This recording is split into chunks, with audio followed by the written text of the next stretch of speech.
बिस्मिल्लाहिर्रहमानिर्रहीम। अस्सलाम वालेकुम। मैं हूं गुलफाम चौधरी। आप देख रहे हैं मेरा फेसबुक पेज और यूट्यूब चैनल। पाकिस्तान की सियासत में अहम तरीन डेवलपमेंट हो रही हैं और मुसलसल डेवलपमेंट्स मुतवक्के हैं। यकीनी तौर पर जो पाकिस्तान के हालात हैं वो यकसर बदलने जा रहे हैं और बड़ी बड़ी तब्दीलियाँ मुतवक्के हैं। इस हवाले से हमारे साथ मौजूद है सिद्दीक जान साहब। उनसे जानते हैं क्या डेवलपमेंट हुई हैं, पहले उनकी बात सुनते हैं फिर उस पर बात करते हैं। इमरान खान साहब को हफ्ते के दिन एक और ऑफ़र की गई, उस पर इमरान खान साहब का बड़ा दबंग जवाब आया है। वो जवाब क्या है वो आपके सामने रखूँगा। और पंजाब की ज़रा बात करेंगे कि पंजाब के ऊपर किसी का फोकस नहीं है अभी, क्योंकि मैं लाहौर गया हुआ था 2 दिन के लिए। लाहौर प्रेस क्लब का इलेक्शन था। शाकिर महमूद अवान साहब इलेक्शन लड़ रहे थे, मखदूम अतर साहब हमारे दोस्त वो इलेक्शन लड़ रहे थे। और शाकिर अवान आपको पता ही है कि उनको अगवा किया गया था। और इमरान रियाज खान साहब का मैं पिछले व्लॉग में बताया था कि उन्होंने कहा कि हम ज़रूर सारे दोस्त वहाँ पर पहुँचें, उनको सपोर्ट करें। और हमने तो सपोर्ट ही किया। वोट मेरा तो नहीं था, असदुल्ला खान साहब का था। तो खैर अच्छी खबर ये है कि शाकिर महमूद अवान साहब जो हैं वो गवर्निंग बॉडी के मेंबर जो हैं वो मुंतखब हो गए हैं। तो ये बहरहाल एक अच्छी चीज़ हुई है। तो बाकी मैं लाहौर गया हूँ, कुछ चीज़ें वहाँ देख कर आए हूँ कि क्या है, क्या सूरत हाल है। बहुत से लोगों से वहाँ पर मिले। तो पंजाब के अंदर क्या चल रहा है और तहरीक इंसाफ की पंजाब में क्या नाकामियाँ हैं।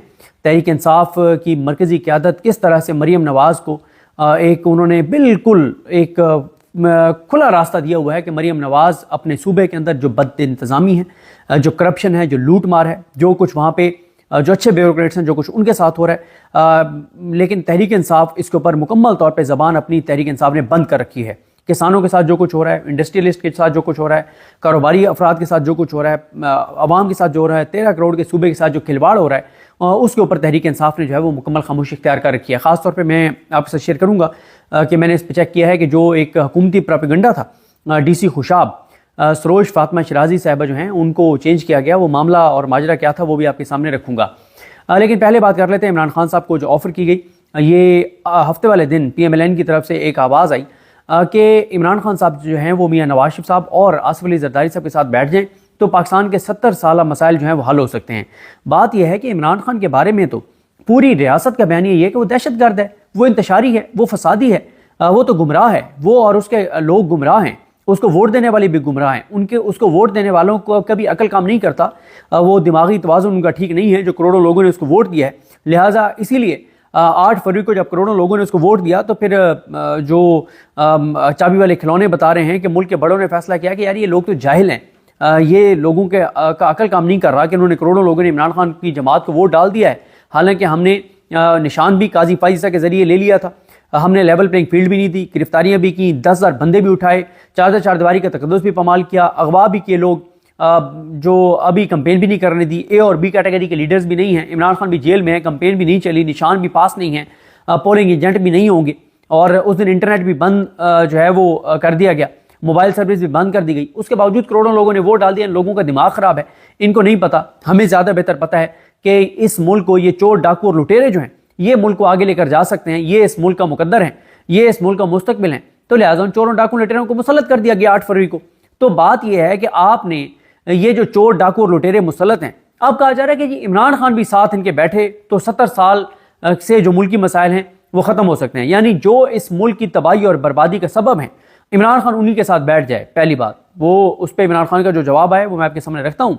लेकिन दूसरी बात एक और है, और वो ये है कि भाई बात यह है कि इमरान खान, जो मैंने पहले अर्ज किया कि इमरान खान को तो अभी आप DGP साहब की प्रेस कॉन्फ्रेंस देखें, उन्होंने पूरी प्रेस कॉन्फ्रेंस अपनी जो थी फौज की जो प्रोफेशनल जो एक जिम्मेदारियां हैं और जो सूरत हाल है उस पर बताने से के बाद उनकी पूरी प्रेस कॉन्फ्रेंस जो थी जो पॉलिटिकल इश्यूज़ के ऊपर थी उसका लुबे लुबाब ये था कि पाकिस्तान की तबाही और बर्बादी का सबब तहरीक इंसाफ और इमरान खान है, और दहशतगर्दी की जिम्मेदार भी तहरीक इंसाफ है, पाकिस्तान की इकोनॉमी की जिम्मेदार भी तहरीक इंसाफ है, पाकिस्तान की तबाही बर्बादी इंतशार हर चीज़ की जिम्मेदार तहरीक इंसाफ है। और आगे उन्होंने ये भी कह दिया कि नहीं वो मुज़ाकरात अच्छी बात है। भाई जो दहशतगर्द जमात है, जो दहशतगर्द है, मरीम नवाज जो बात करती हैं कि इनको दहशतगर्दों की तरह डील करना चाहिए, तो दहशतगर्दों के साथ कौन सी बातचीत होती है, कौन से मुज़ाकरात होते हैं। एक तरफ तहरीक इंसाफ को भी फितना और ख्वारिज जो है वो कहा जाता है कुछ हुकूमती लोगों की तरफ से, और इस्टेब्लिशमेंट की जानिब से भी तहरीक इंसाफ को जो है वो इंतशारी, फसादी और दहशतगर्द जमात एक तरह से कहा जाता है। दूसरी तरफ आप कह रहे हैं कि उनके साथ मुज़ाकरात होने चाहिए, अच्छी बात है। ये बात समझ नहीं आती कि जो इतनी ज़्यादा मुल्क की तबाही का सबब हैं उनके साथ और मुज़ाकरात क्यों भाई। उनके साथ तो वही पॉलिसी होनी चाहिए जो पॉलिसी आपकी चल रही है कि इसको क्रश करें, जो इसके लोगों के साथ किया जा सकता है किया जाए, इनके खिलाफ अदालतों से फैसले करवाए जाएं, इमरान खान को बाहर ना आने दिया जाए। تو اس بات سے بھی اس بات کا پتہ چلتا ہے کہ یہ جو مذاکرات ہیں صرف ایک ڈرامہ ہے، ان میں کوئی حقیقت نہیں ہے۔ اگر یہ جو بات کی گئی کہ مذاکرات اچھی بات ہیں، اس کی وجوہات کچھ اور ہیں۔ تو دوسری طرف یہ جو کہا گیا ہفتے والے دن کہ عمران خان، نواز شریف اور واصل زرداری بیٹھیں، بھائی عمران خان تو ہے ہی دہشت گرد، وہ اس کے ساتھ نواز شریف اور زرداری کیوں بیٹھیں؟ تو یہ اس پہ عمران خان نے دو ٹوک جواب دے دیا۔ عمران خان نے کہا کہ نواز شریف پاکستانی سیاست کا 12واں کھلاڑی ہے، اس کی کوئی سیاسی حیثیت اور اوقات نہیں ہے کہ میں اس کے ساتھ بیٹھوں، میں چوروں ڈاکو لٹیروں کے ساتھ نہیں بیٹھوں گا۔ اور یہی عمران خان کو کہنا چاہیے تھا۔ جو اس ملک کی تباہی اور بربادی کے ذمہ دار ہیں، عمران خان جس دن ان کے ساتھ بیٹھ گیا وہ عمران خان کی سیاست کا آخری دن ہوگا۔ اور ویسے بھی جو اس ملک کو یہاں تک لائے، اور پھر ایک اور چیز یہ ہے کہ بھائی عمران خان کے بغیر آپ چلائیں نا چیزوں کو۔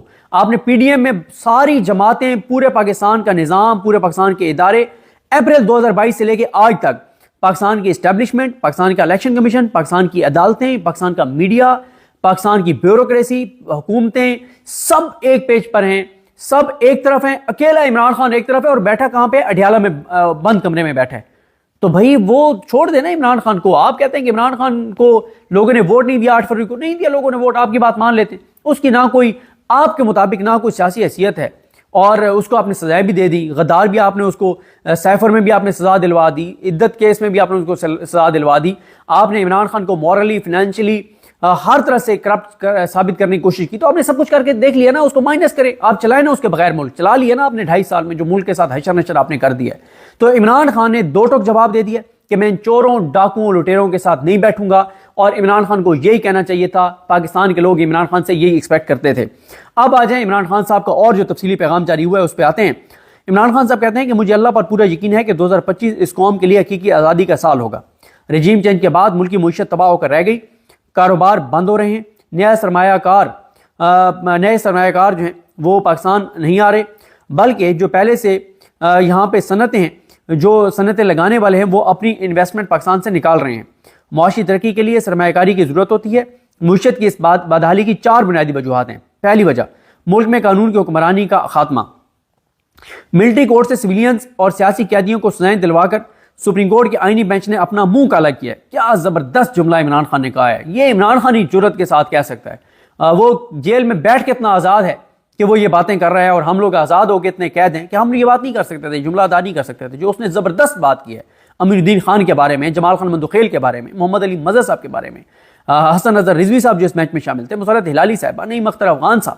عمران خان کہتے ہیں کہ سیاسی ورکرز کو اور بے گناہوں کو ملٹری کورٹ سے سزائیں دلوا کر سپریم کورٹ کے آئینی بینچ نے اپنا منہ کالا کیا ہے۔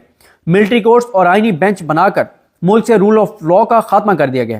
اس سے ہمارا جی ایس پی پلس سٹیٹس بھی خطرے میں پڑ گیا۔ یہ بالکل عمران خان ٹھیک کہہ رہے ہیں۔